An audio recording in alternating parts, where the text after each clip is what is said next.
Boa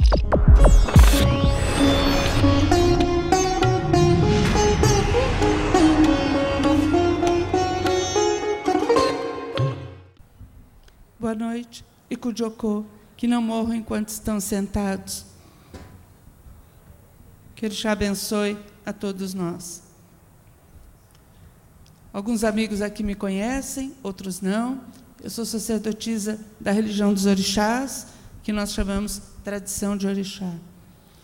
Vocês têm vindo aqui, têm encontrado comigo e com vários outros amigos. Hoje eu estou um pouquinho desnorteada, porque recebi agora à noite a mensagem de que Toy Francelino Chapanã faleceu hoje de manhã. Quando nós viemos para cá, ele estava no Hospital das Clínicas, bem mal, mas eu consegui conversar com a filha dele, que me deu a notícia que ele tinha melhorado um pouco, e eu vim feliz porque ele tinha melhorado um pouco, dizendo que ia levar recados e abraços de todos. Mas, infelizmente, nós perdemos Toy Francelino. É um choque para todos nós, é uma mágoa muito grande para todos nós, mas, realmente, esses últimos 2 meses, ele estava muito doente, ele foi reverter aquela cirurgia, teve uma infecção, não deu certo, ele teve sérios problemas. Então, que cada um de nós, dentro da sua cabeça, do seu amor, do seu coração, tenha um momento, durante a noite, hoje ou mais tarde, para lembrar dele.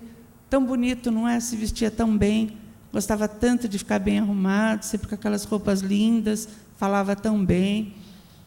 A gente podia deixar qualquer palestra na mão dele, que ele sempre tinha uma saída, ele sempre tinha uma resposta. Tantas vezes defendeu ideias aqui onde eu estou sentada, atendia as pessoas. Era um grande amigo. Estou perdendo um amigo, estou perdendo um irmão. Realmente está muito triste para todos nós. Mas, da mesma maneira como a gente chega, a gente volta e a vida continua. A nossa proposta, dentro da tradição de orixá, primeiro é que as pessoas conheçam a sua tradição e a sua religião. Quando a pessoa conhece a fundo a sua religião, ela se sente mais segura, ela se sente mais tranquila, ela se sente melhor. Nós temos tido inúmeros casos, muitos mesmo, de violência. Violência física, emocional, violência religiosa. Agora mesmo, assistimos um espetáculo terrível de violência religiosa aí fora. Perdi a cabeça e dei vários gritos com essa molecada. Uma molecada lá daquele encontro evangélico, que se vestiu de palhaço e foi atrapalhar o nosso grande ato ecumênico. Não satisfeita, ficou na porta do teatro, provocando, impedindo que as pessoas entrassem. Não eram amigos. Era toda uma gente que se diz de uma religiosidade tão profunda que proíbe seus jovens de dançar carnaval, mas pode se vestir de palhaço e vir provocar a religião dos outros. Aqui nessa porta, há muitos anos, eu tomei com folhetos dos evangélicos na minha cabeça, na mão, fui ameaçada, há 13 anos que eu venho, e muitos de vocês assistiram isso. Então, é desagradável esse tipo de violência, e nós temos que conviver. De vez em quando se perde a cabeça, que nem eu perdi hoje, que diz que são nojentos, e o tipo de religião que pratica é nojenta. Eu nasci cristã, nasci católica, hoje eu não sou mais, mas nasci, e estudei em colégio de freira. E meu pai e minha mãe me ensinaram que Jesus era uma figura maravilhosa, um homem doce, um homem dinâmico, um homem ativo, que queria o bem. Não é esse tipo de pregação que esses jovens têm, realmente. Porque o Jesus que eu conheci no colo de minha mãe não é esse. Não é o que manda roubar.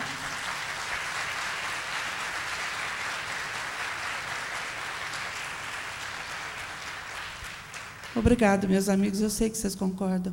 Jesus não é o que manda roubar, o que manda os pastores tirar os tostões que a pessoa tem para dar carne em sua casa. Não é aquele que faz com que os pastores amealhem aras, joias, aviões. Não é, não. Religião é pé no chão. Pode ter igrejas bonitas, claro, é um lugar bonito para se louvar a Deus, é muito bom. Mas vamos olhar para os pobres. Que caridade esse povo faz? Nenhuma. Então é preocupante isso. Além disso, o tipo de violência que eu coloco aqui é uma violência que está sendo uma constante no Brasil inteiro. A violência que mulheres e crianças vêm sofrendo. Eu recebi isso daqui, as mulheres dizem não à violência. Isso daqui é daqui, de cima, e a Pastoral Popular Luterana, que conta uma série de problemas que estão tendo pelo Brasil inteiro e propõe soluções. Além do mais, tem uma ONG chamada Católicas pelo Direito de Decidir. Faço parte dessa ONG e tivemos um encontro, há cerca de 2 meses atrás, com propostas contra a violência. E meu marido e eu coordenamos uma ONG em São Paulo que funciona junto ao templo. E ela é uma ONG ligada aos problemas do povo iorubá brasileiro. Ela se chama Respeito ao Brasil Iorubá. Iorubá é o nome do nosso idioma e é o nome da nossa etnia. Eu tenho 2 classificações, vamos dizer, 2 dignidades, 2 civilizações no meu coração. Eu sou de nacionalidade civil brasileira e iorubá de coração, nigeriana de coração. O iorubá, ele é a tradição que trouxe aqui para o Brasil o candomblé quetu, que cultua orixá. Todos que cultuam orixá aqui no Brasil têm uma ascendência iorubá, ou física ou mítica. Orixá é o nome que nós damos a nossos deuses. Quando esse assunto surgiu, nós pensamos em ter ideias, através da nossa ONG, que nós já estávamos planejando isso há algum tempo, de fazer com que vários sacerdotes de várias tradições se reunissem e vissem qual é a grande figura religiosa da sua tradição, com relação às mulheres. Os meninos, por vezes, sofrem esse tipo de atentado, mas as meninas mais facilmente sofrem isso. As mulheres mais facilmente sofrem isso. Um homem, ele não é violentado na sua casa, no seu trajeto, é mais difícil, mas uma mulher, isso é constante. E, às vezes, a violência vem de dentro de casa, vem do marido, vem do filho, vem do irmão, é uma coisa terrível. E nós pensamos, vejam vocês, quem daqui, no coração, é católico? Muitos. Quem daqui, no coração, é Hare Krishna? Quem daqui, no coração, é alguma das ramificações evangélicas? Quem daqui, no coração, é espírita, ou é budista, ou é alguma das outras religiões cultuadas aqui? Cada vez que vocês buscarem nas tradições de vocês, vocês vão ver grandes figuras. Voltando ao cristianismo, vejam, a Virgem Maria é uma grande figura feminina. Olha a força dessa mulher, tirando seu filho que morreu na cruz, carregando no braço, no colo, e tendo que ser forte para enterrar aquele filho. Vejam vocês as santas católicas, a força delas, o poder delas. Vejam vocês as figuras belíssimas que tem no Vedanta. As figuras belíssimas de santidade que tem em todas as outras religiões que se reúnem aqui nesse palco para falar. Então, vamos falar da minha especificamente, que eu domino mais, que é a tradição de orixá. Nós temos os orixá femininos que são fortes. Se amanhã ou depois eu tiver uma reunião com um desses sacerdotes, ou 2 ou 10, e tivermos que resolver isso, eu vou colocar como que a minha religião pode reagir. Uma criança, uma menina de 7, 8 anos, que é criticada na escola, ou porque é negra, ou porque é pobre, ou porque é um bandista, ou porque tem qualquer outro problema que as outras crianças não entendem, e crianças, às vezes, é cruel. Ou uma jovem que também sofre algum tipo de agressão, na sua casa ou na escola, ou em qualquer lugar. Como que, religiosamente, nós podemos tirá-la desse problema? Claro que dando todo o apoio a ela, que escutando o que ela tem a dizer, que procurando fazer com que ela se sinta segura, mas segura dentro da religião. Nós temos figuras como Oyá, também conhecida como Yansan, orixá do raio e do trovão, forte, poderosa. E nós podemos dizer a essa menina, veja, esse orixá que lhe protege. E quando você for agredida de alguma maneira, se espelhe na força de Oyá, e nós podemos contar a essa menina quais são as histórias de Oiá, que ela venceu uma série de problemas. E se essa menina não tiver essa personalidade dura e decidida, nós podemos mostrar a ela que ela pode ser como a água, como Oxum, que é aquela que dá filhos às mulheres, e que ela pode também ser como a água, incontrolável. Quem segura a água? Você põe água na mão, ela esvai, você não consegue segurar. E essa é a força da água. Ninguém controla a água. Então, a pessoa pode ser doce, pode ser mansa, mas também pode ser incontrolável. E ninguém, de jeito nenhum, consegue forçar aquela pessoa a fazer alguma coisa. Se os jovens, as mulheres, as crianças, os idosos, que são os que mais sofrem, tiverem grandes figuras religiosas dentro do seu coração e espelhadas na sua mente, e só nós sacerdotes, só vocês sacerdotes, vocês que conhecem religião, puderem fazer isso, façam. Nós temos uma lei que foi lançada há pouco tempo, que é a Lei Maria da Penha. Uma mulher que tanto sofreu num mau casamento, tanto sofreu na mão de um marido que ficou aleijada. E essa Lei Maria da Penha foi sancionada, não tem muitos meses, e ela coíbe a violência doméstica e familiar contra a mulher. Então, a mulher hoje está defendida contra isso. Mas quantas mulheres sabem? Vocês que são esclarecidos, vocês que têm pernas e têm um dinheirinho no bolso para vir no evento como esse, sabem. E aquela que mora na roça? E aquela que mora na fazenda? E a que mora lá no fundo da cidade? E a empregada doméstica que coitada, bitoladinha. A única coisa que ela sabe fazer é trabalhar, e tem um marido bêbado. Na minha cidade, Guararema, que é desse tamanho, nós tivemos um caso assim. Uma moça que se queixava do marido e tentou dar queixa na delegacia contra ele, antes da Lei Maria do Carmo. E não adiantou. Ele obrigou ela a tirar a queixa. E sabe o que ela fez? Pegou uma enxada e matou ela. Deixou 3 crianças pequenas, uma moça de 31 anos. E depois ele se matou. Se ele quer ser louco e se matar, tudo bem. Mas matar enxadada uma mulher que não fez nada, só porque ele estava bêbado, e deixou 3 crianças pequenas. São coisas terríveis que eu não gostaria de estar aqui falando para vocês. Mas somos nós, os sacerdotes, que recebemos esse tipo de notícia. Há poucos anos atrás, teve um caso assim, de conhecidos. E a mãe da jovem não tinha que recorrer. E eu fui lá, enxugar o miolo da moça do teto, enxugar o sangue do chão, porque não ia chamar uma faxineira para fazer isso. Eu, ao menos, sou uma religiosa e faço com amor. Então, eu gostaria muito que vocês procurassem essa lei, divulgassem, procurem na internet, contem para todo mundo, cheguem em cada vizinha de vocês, em cada mulher que vocês conhecem, por favor, e contem que essa lei existe e que ela vai ser protegida. E não pense que o marido vai deixar de dar dinheiro para cuidar dos filhos, porque ele vai ser obrigado a cuidar, sim, tem lei para isso. Ou nós acreditamos nas nossas instituições, ou nós acreditamos que o Brasil tem um imenso elenco de leis, e que esse elenco de leis pode ser acionado, basta ser acionado para funcionar. Ou então, como que nós vamos viver? Na selva do Tarzan? Não tem como. Nós temos que acreditar em alguma coisa. E isso tem que ser divulgado, isso tem que ser falado. Os caminhos contra a violência, quais são? Em primeiro lugar, nós temos que compreender o que é a violência, os tipos de violência que existem.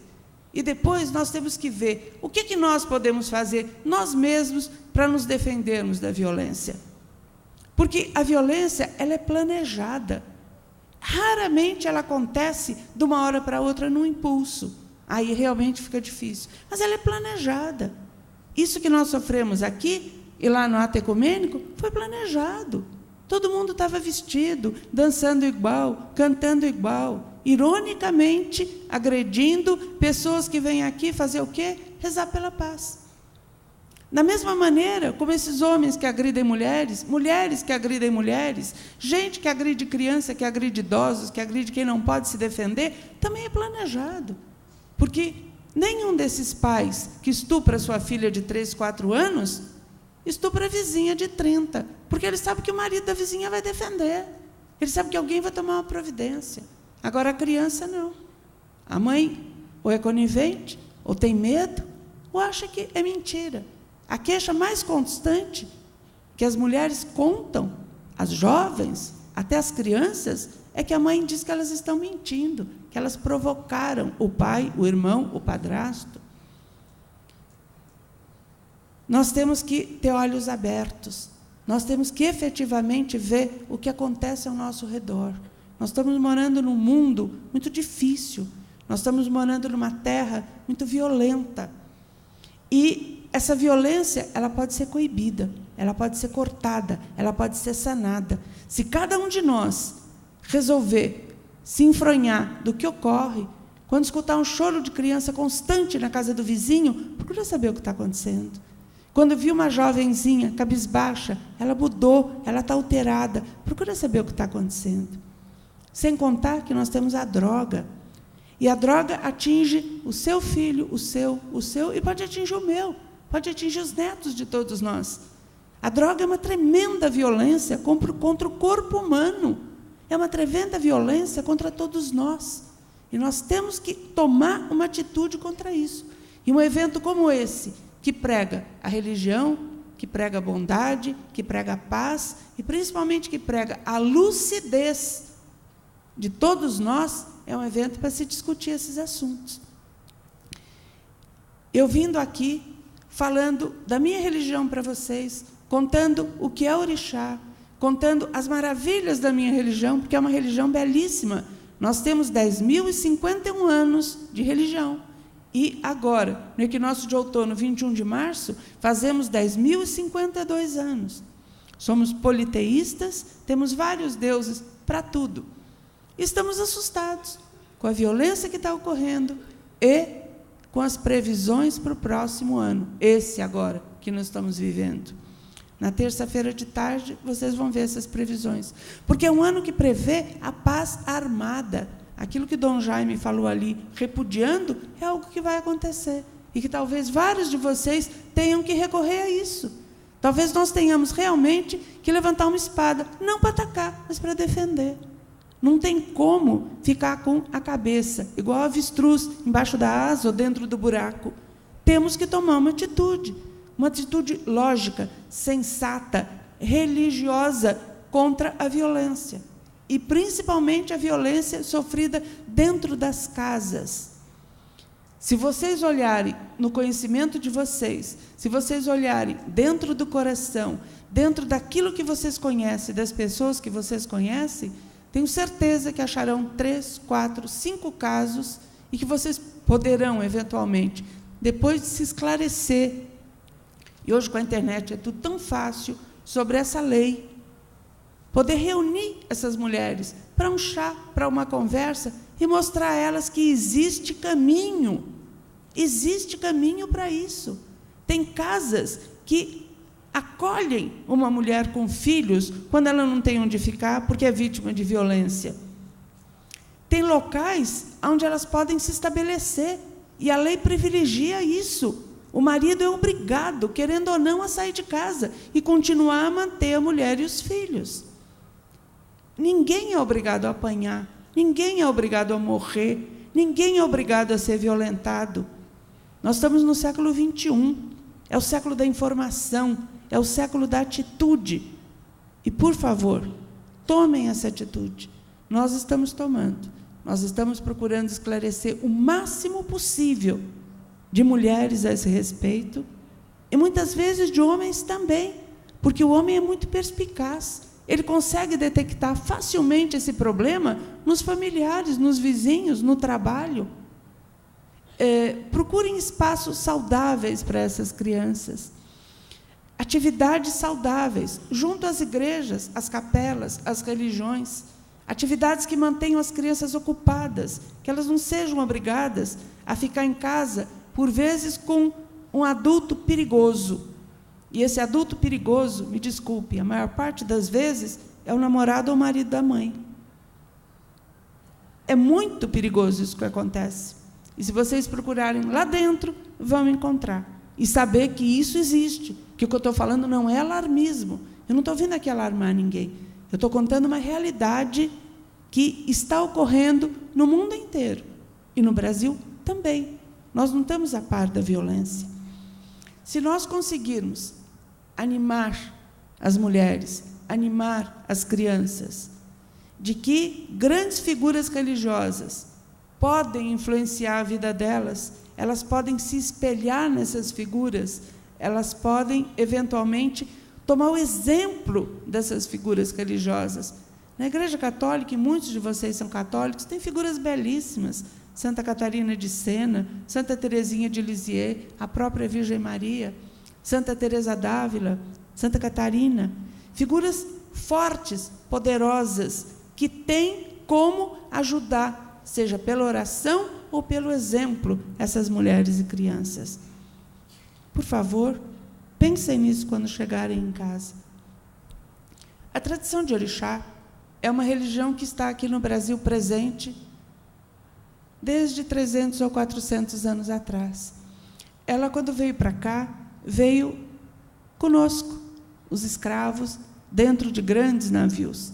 Não trouxemos nada, só o nosso corpo. Os que tiveram sorte de chegar aqui, chegaram nus, sem nada, sem saber a língua, sem saber para onde iam, só sabendo a realidade do sofrimento e do trabalho, sem compreender nada. Mas orixá veio conosco. Ori é a força vital do ser humano. Orixá são forças vitais escolhidas.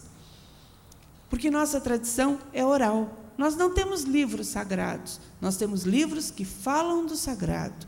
Pelo fato de nossa tradição ser oral, é muito mais fácil carregá-la para um lado e para o outro. E foi o que deu continuidade aqui. Aqui a tradição de orixá deu origem a 3 grandes religiões que se fundem em uma só. O Candomblé Angola, que cultua Inquice, o nome da divindade. O Candomblé Quetu, que cultua Orixá, o nome que damos à divindade. E Orixá e Candomblé Jeje, do Euefon, que cultua Vodú. Todos eles são conhecidos como Candomblé. Candomblé é local onde se dança. Aqui tem inúmeras ramificações de todas as tradições africanas. Algumas pessoas, como eu e outros, realmente não estavam satisfeitos com essa excessiva mistura e sincretismo da religião aqui. Não víamos o porquê que tem que haver um correspondente do santo católico para o nosso orixá. Respeitamos a religião católica, mas quando água e óleo se misturam, a água não serve para beber, o óleo não serve para fritar, e a água benta com azeite de dendê não dá certo mesmo. Então é melhor cada um ficar no seu caminho e na sua tradição. Aí voltamos para a África e trouxemos, então, a religião como se pratica lá.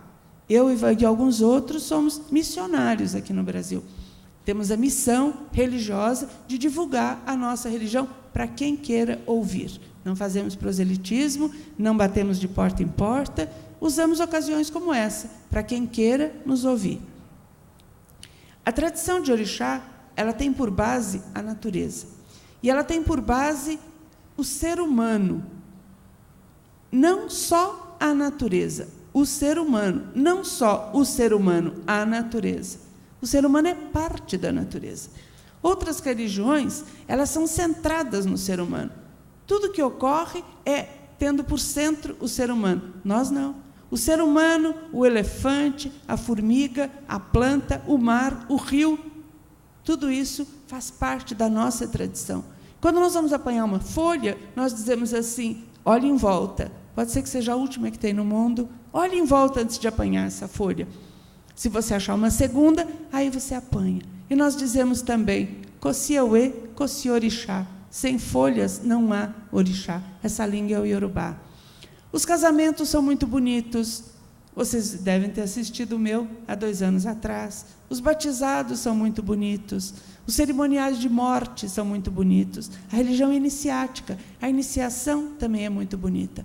Nós temos um imenso pilar da nossa tradição chamado Iuá, o caráter. Quando um recém-nascido nasce, nós dizemos Iuá funre omachetum, caráter para você, recém-nascido, que você tenha caráter. A coisa mais importante é um ser humano ter caráter, olhar de frente, jogar de frente, não se esconder no nariz de palhaço, olhar de frente. Nós temos 3 dádivas que os ancestrais nos deram. A primeira é a Ió, a alegria. Todos nós negros somos alegres, sempre, em qualquer situação, somos alegres. A grande alegria que tem no Brasil vem dos movimentos que os negros criaram, principalmente a música e a dança. Nós temos a segunda dádiva, que é Imoran Ati Imoye, o conhecimento que leva à sabedoria. Aprender no livro? Muito bom. Aprender na internet? Muito bom. Melhor é ir lá com a vovó, sentar no pé dela e aprender com ela. Ela tem uma coisa que ninguém pode ensinar para nós, é a vivência. Ela tem uma coisa que ninguém mais pode fazer, é o conhecimento, é o exemplo, é aquilo que ela tem dentro dela. Nos põe a vovó no asilo, a gente senta ali e aprende com ela as coisas. A gente não manda embora o empregado quando faz 50, 60 anos. Aí é que ele está bom para ensinar, aí é que ele está bom para trabalhar. E nós aqui não valorizamos o idoso. A terceira dádiva é Suru.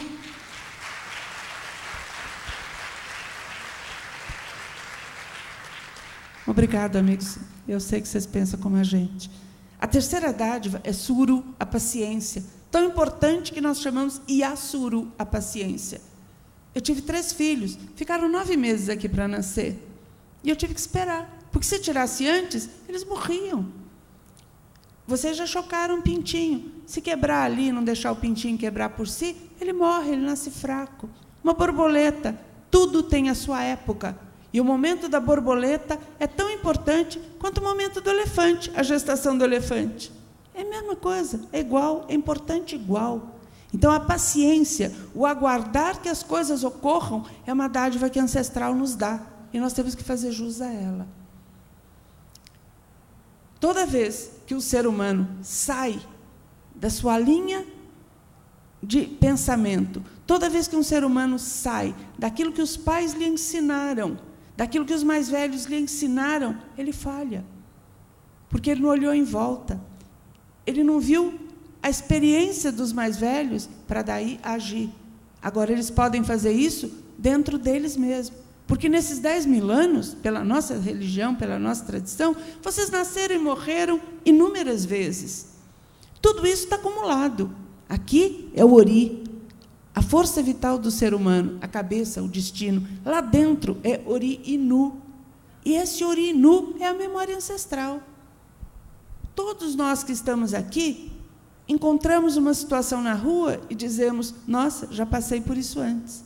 Ou encontramos uma pessoa, temos uma empatia imediata, ou temos uma antipatia imediata. Isso é memória ancestral. E quando vocês vão contra essa sensação que tenta aflorar, vocês empurram lá para baixo, vocês se dão mal. Ou porque não querem ter simpatia por aquela pessoa, porque por alguma maneira não é conveniente, e depois se arrependem, ou porque querem continuar a ser simpáticos a alguém que, na realidade, tiveram uma ojeriza na primeira impressão, e vão se dar mal também. Acreditem na intuição de vocês, acreditem na memória ancestral. Vocês não vão acreditar o tempo todo que vocês estão recebendo mensagens do além na cabeça. Não é isso que eu prego. O que eu prego é o bom senso e acreditar na intuição de vocês. Avaliem quantas vezes vocês deixaram de acreditar e quantas vezes vocês acreditaram e foi muito bom. Acreditem mais em vocês mesmos. A oração é algo extremamente importante. A única maneira de você se pôr no colo de Deus, que para nós é pai e mãe, é rezando. Porque na hora que você reza, na hora que você leva o seu pensamento a Deus, não importa o que é que você vai rezar. Se vai agradecer, se vai pedir, se vai simplesmente tirar os pensamentos na cabeça e botar Deus na frente, ou uma rosa, ou o que vocês desejarem. É uma faxina, é uma limpeza, e principalmente é uma elevação. Ninguém deve ficar sem uma crença, nem que seja a crença de não crer. É um direito. Aquele que quer ser agnóstico, aquele que quer ser ateu, é um direito. Mas ele tem a crença no quê? No ser humano, na honestidade, no bom caráter. Ele tem uma crença. Pode não ser uma divindade, mas ele tem. Dentro da URI, da Iniciativa das Religiões Unidas, e temos mesa amanhã, prega-se quem conhece não teme, e quem não teme não agride.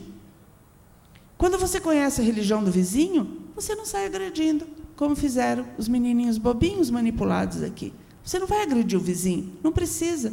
Você enxerga Deus nos olhos do seu vizinho.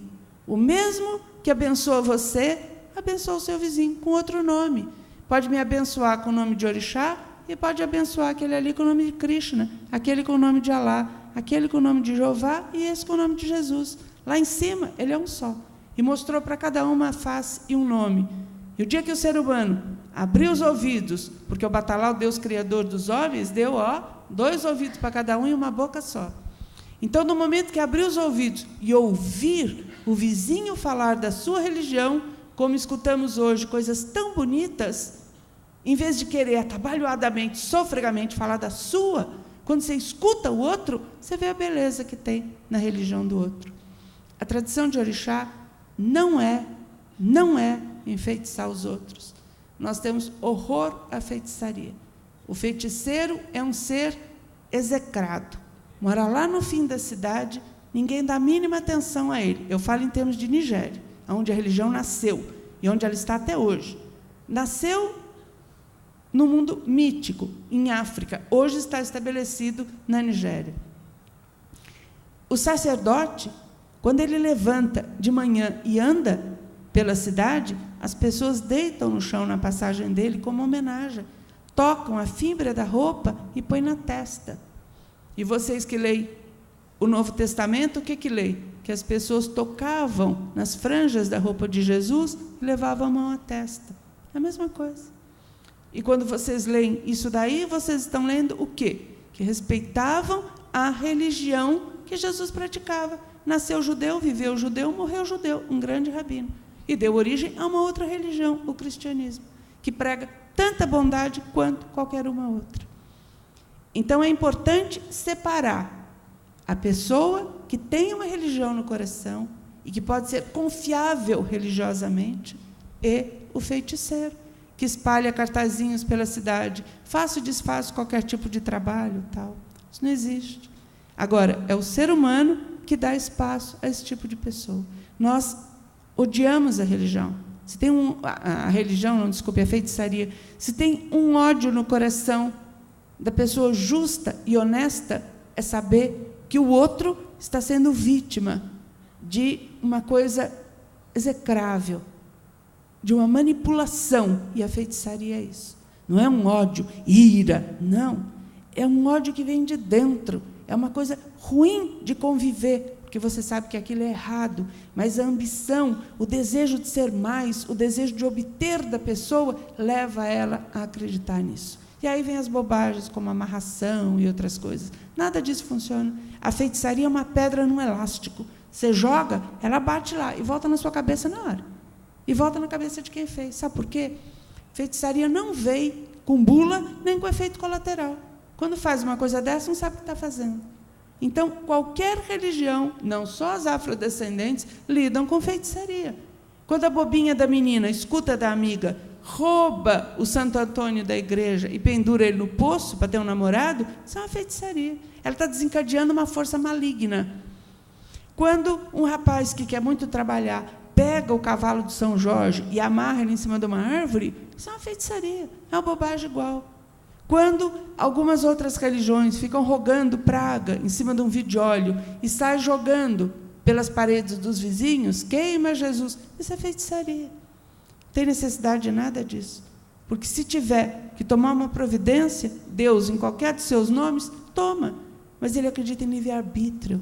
Ele acredita que cada um de nós tem que viver, justificar a sua vida, e quando voltar para o mundo ancestral, também se justificar com quem ficou lá do outro lado. Ele acredita no livre-arbítrio. E é aqui que nós temos que nos modificar. E a isso nós chamamos axé. Axé significa ao axé, nós realizamos. Não é dançar na boca da garrafa, não é nada dessas bobagens que está espalhado por aí. Axé é realização, nossa palavra mágica, porque nós realizamos aqui. Então, hoje, se possível, vamos axé, realizar. Vamos realizar grandes coisas, principalmente, voltando um passo para trás, com relação à violência. Se vocês quiserem mais alguma conversa a respeito da Lei Maria da Penha, aqui atrás tem, provavelmente, como obter isso na internet.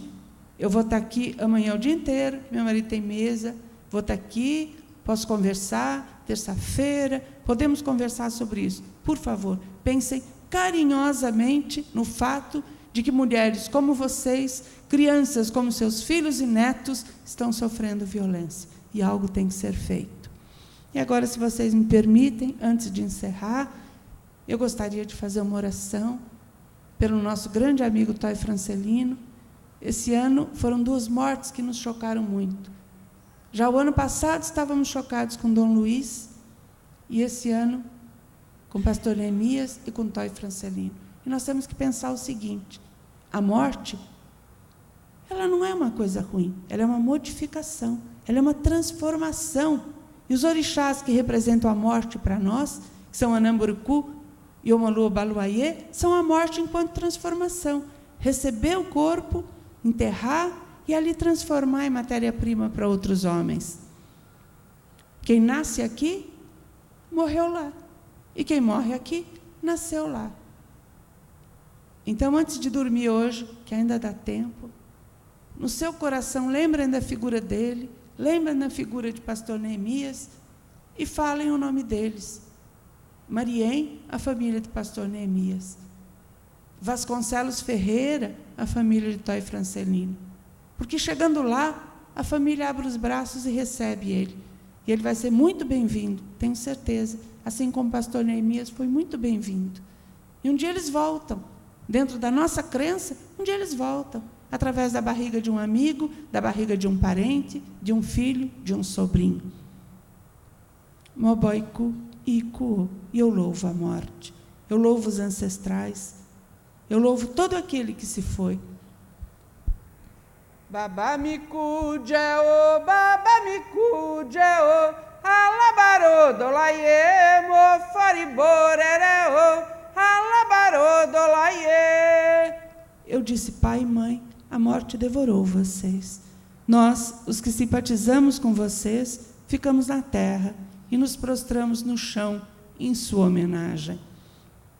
A vocês todos, todo o nosso amor, o amor de Orixá, a bênção de Orixá, axé, axé, axé.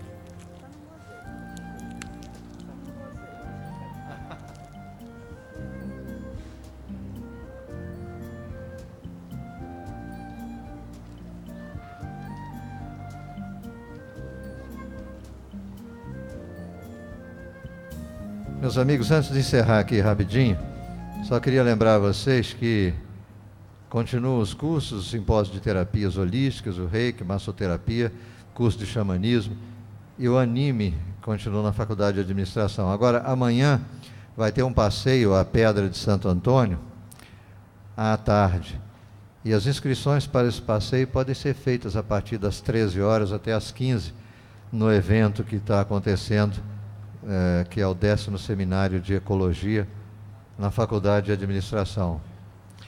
Somente amanhã de manhã vai haver o 7º encontro da URI.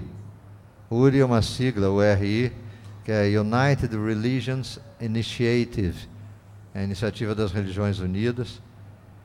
E amanhã à tarde, no Museu de Artes Assis Chateaubriand, o primeiro encontro GLBT aqui de Campina, no auditório do Museu de Artes, à tarde, a partir das 14 horas. E vai haver o show agora, aqui na Praça do Açu de novo, é o show do Cabroeira. E tem um outro conjunto também, como é que eles chamam? Os DJs aí, vai ser animado. E até amanhã, então, e uma boa noite para todos.